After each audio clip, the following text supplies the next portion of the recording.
ಹರಕೆ ಹೊತ್ತು ನಾ ಬಂದೆ, ವರ ನೀಡು ಎನಗೆ ತಂದೆ, ನೀನೆ ಗತಿ ಎನಗೆ ಗುರುದೇವಾ.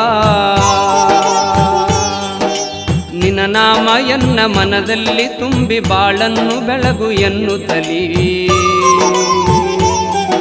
ದೇವಗಿ ಕ್ಷೇತ್ರಕ್ಕೆ ಹೋಗೋಣ, ನಿನ್ನಡಿಗೆ ನಾನು ಬಂದೆ, ಪಂಚಪೀಠವನ್ನು ಕಂಡೆ, ಶಿವಲಿಂಗ ರೂಪವನ ಕಂಡೆ.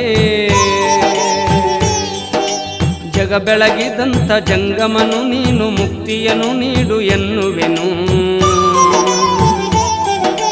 ಕಂದ ವೀರೇಶ ನಿನ ಕೂಸು, ಬರೆದೆನು ಇಂದು ನುಡಿಲೇಸು. ಕಂದ ವೀರೇಶ ನಿನ ಕೂಸು, ಬರೆದೆನು ಇಂದು ನುಡಿಲೇಸು. ದೇವಗಿ ಕ್ಷೇತ್ರಕ್ಕೆ ಹೋಗೋಣ, ರೇವಣ ಸಿದ್ಧಗೆ ನಮಿಸೋಣ.